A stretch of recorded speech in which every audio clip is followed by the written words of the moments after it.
The reality is, all students misbehave, but through building relationships that are positive, respectful, and caring, by putting names to faces through seating plans which use gender and academic results to allocate students their seat, by putting faces to stories so you can be an informed, compassionate teacher, through using classroom management techniques such as winning over students and parents, a signal to begin, which involves a signal, active pause, scan the room, students' names, low-key responses, and politeness, and transitions using the three concepts: when the students will do it, what they will do, and who will do it before they move off.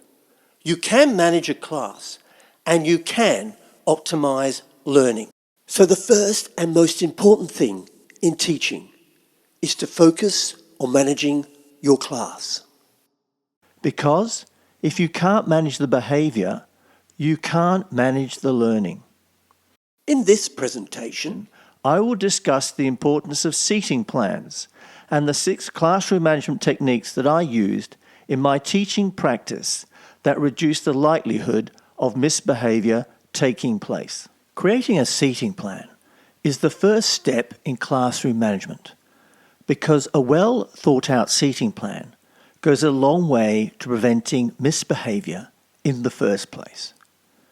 I had seating plans for all of my classes, from my Year 8 science class, 13-year-olds who were just beginning at high school, to my Year 12 humanology class, 17-year-olds who are in their last year of high school and studying for entrance exams to university. There are 5 reasons why I use seating plans. 1. It helps you to get to know your students by putting names to faces. 2. It modifies student behaviour by reducing distractions. By placing students with other students with whom they have little in common means that they are more likely to focus on their work and teaching from the teacher. Students would try and move to sit near their friends, but I wouldn't let them do this. Elliot, you sit normally next to Jane. Can you go back and sit next to Jane, please? Thank you very much. 3. It supports your academically challenged students. 4. It helps inform 2 important classroom management techniques: winning over and signal to begin. Eyes this way. Thank you, Jane, Elliot, Zara, Thomas. Just everything out of your hands. Thank you, Tag. The first thing you're going to do is have to look at me so that you understand what to do. Right. Take your sheet of A3, like I have, and fold it in half. 5. It optimises student learning. To help me organise my seating plans before my first lesson, the school provided me with class lists, which showed student name and gender, and access to data that showed students' previous academic results.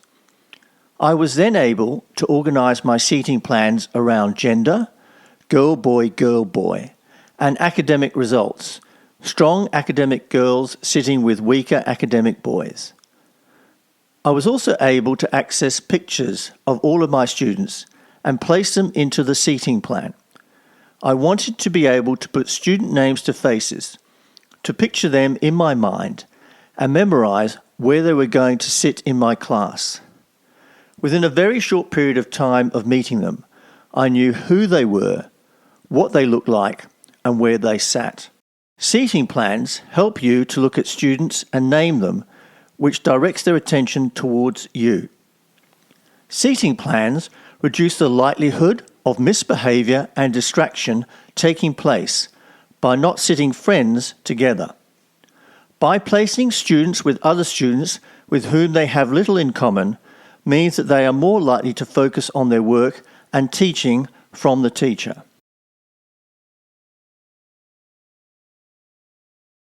Classroom management techniques. In 2003, I was asked to attend a 3-day workshop on classroom management. At the end of the 3 days, I couldn't wait to try them out in my classroom. It turned out to be the very best professional learning I ever did in 33 years of teaching.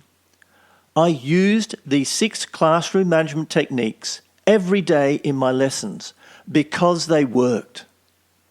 With each of the 6 techniques discussed, I will describe them, explain when to use them, tell you why we use them, provide examples of them being used, and ask questions of you about them. The first technique is winning over. Winning over. Winning over students in your classes and through positive contact with their parents. Winning over students. The first technique, winning over, is one of the most potent techniques that you can use in classroom management to reduce misbehaviour. Because if you take a personal interest in any of your students, they are less likely to misbehave in your class.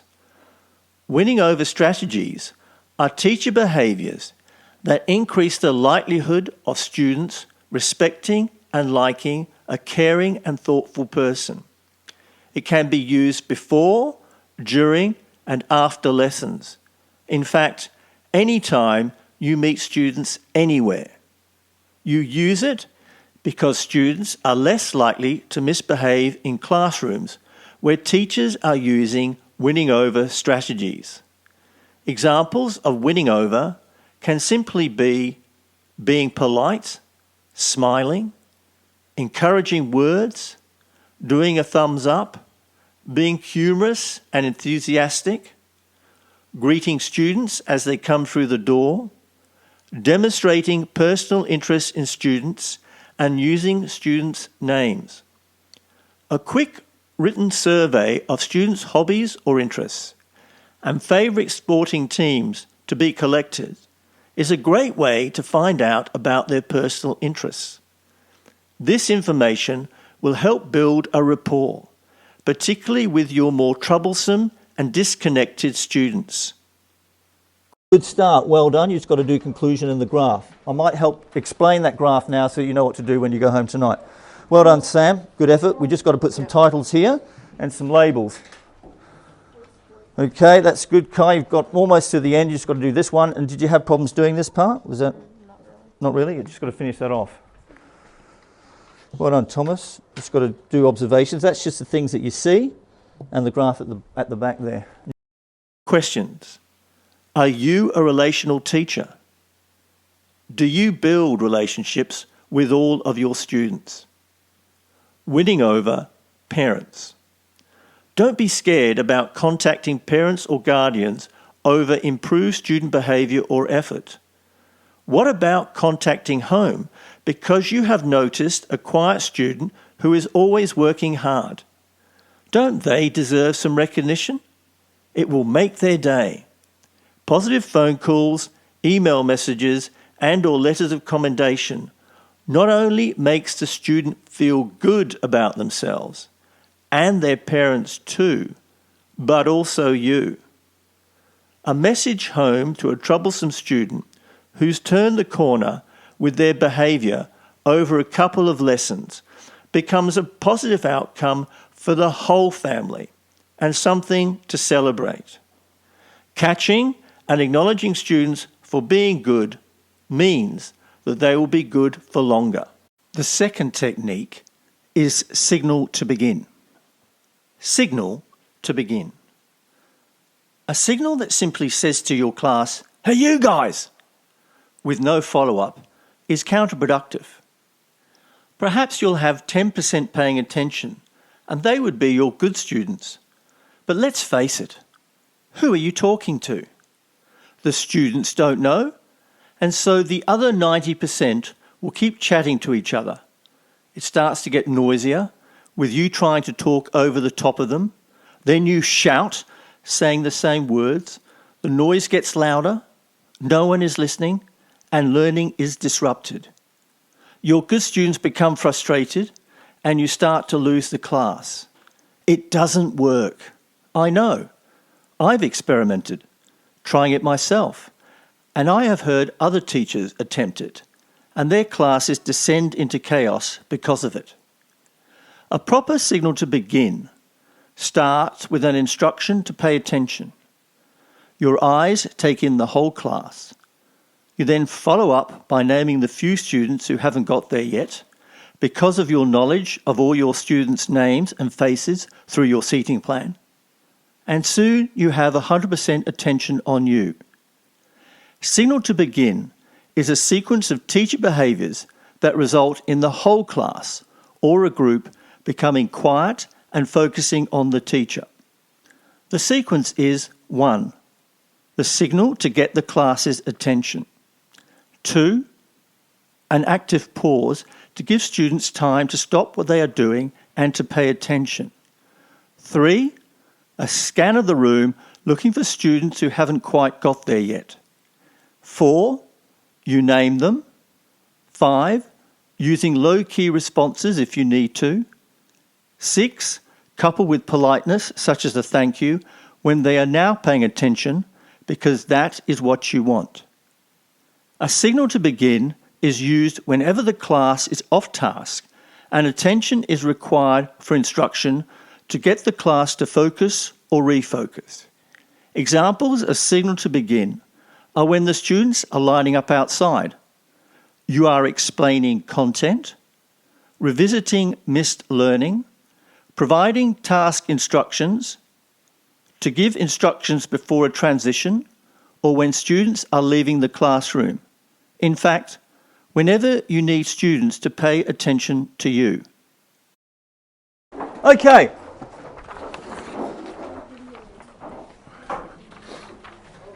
Thank you, Hazel. Before we get into the scissors, we shouldn't go wrong with this instruction. Just waiting for people to have eyes this way. Thank you, Jane. Thank you, Elliot. Zara, well done. Thomas, just everything out of your hands. Thank you, Tag. Because the first thing you're going to do is have to look at me so that you understand what to do. Right. Take your sheet of A3. Questions. Are you patient in getting student attention? It might not happen immediately. You need to go through the sequence. Do you get 100% before you start teaching? You can and you should. The third technique is with-itness. With-itness. With-itness is a series of low-key responses to manage student behaviour, used when students begin to misbehave, which can be any time during the lesson. With-itness minimises interruptions to the flow of a lesson and reduces the need to discipline student misbehaviour. Examples of with-itness are you obtaining eye contact, saying a quiet no and nothing else, a shake of your head, placing your finger on your lips, modelling or encouraging appropriate behaviour, a pause, the look, or a gesture. Question. Do you have some non-verbal responses you can use to keep the flow of the lesson going with a minimum of fuss? The fourth technique is proximity. Proximity. Proximity is a teacher moving towards a misbehaving student. It is used when one or two students begin to misbehave by seeking attention or to prevent misbehaviour. Proximity communicates that the student is misbehaving and he or she needs to stop. In other words, I know that you know that I know. Examples of proximity include moving to students at the back of the room because they had become slightly noisy, or standing in a space near a problem group or problem student while teaching. The fifth technique is dealing with the problem, not the student. Dealing with the problem, not the student. Dealing with the problem, not the student, focuses on student behaviour rather than on student intentions or student personality traits. Used when students' behaviour is unacceptable rather than the student. You want to deal with what the student is doing and nothing else. You give no judgment to avoid inviting a power struggle. Examples of dealing with the problem, not the student. The student who pokes his tongue out. Albert, tongue please. Thank you. Or the chair leaner. Brian, the chair. Thank you. Or if the student has their earphones in, you could simply engage in a non-verbal action for the earphones to be removed. Teacher puts their fingers to their ears and pulls the fingers away. Question. Do you focus on the object and not the student when it is an object that is causing the issue? The sixth technique is transitions. Transitions. Transitions are a sequence of teacher behaviours that increase the likelihood that student movement from one activity to another is orderly and efficient. For a successful transition, you must include when the students will do it, what they will do, and who will do it. It can be used any time student movement is required. With practice, students will tap into their ability to move independently from activity to activity with reduced direction from the teacher. It can increase time for learning and reduce teacher stress. Examples of transitions include when students are collecting handouts, materials, or equipment. So I'm just going to put out some materials on the side, guys, and I'm going to collect you to collect these materials. Right, so we spread these things out down the room, glue stick, and look how neatly they're arranged, ladies and gentlemen. At the end of the lesson, what's going to happen with these glue sticks? Holly? They're all going to come back exactly as you see them now. Thank you so much. Last thing, scissors. Now, this is how we're going to do it. Okay? So we'll start with you guys. Can you guys stand up? Zach, can you walk your way down this way? Walk around these desks. Just follow me. Just stand up. Walk. Come up here in one line. Form one line. Come up here. Don't be bashful. Don't be shy. Yeah, just come and line up here. And you guys that are watching behind will follow suit. Okay, and it's just follow the leader. So walk around with me. I need you to pick up one of these. Okay. One of these and one of these. The next group can do the same thing. You guys can stand up, please.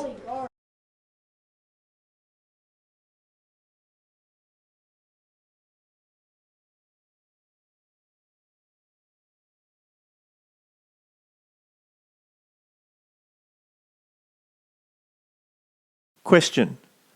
Are the students clear about the instructions for their movement before they begin to transition?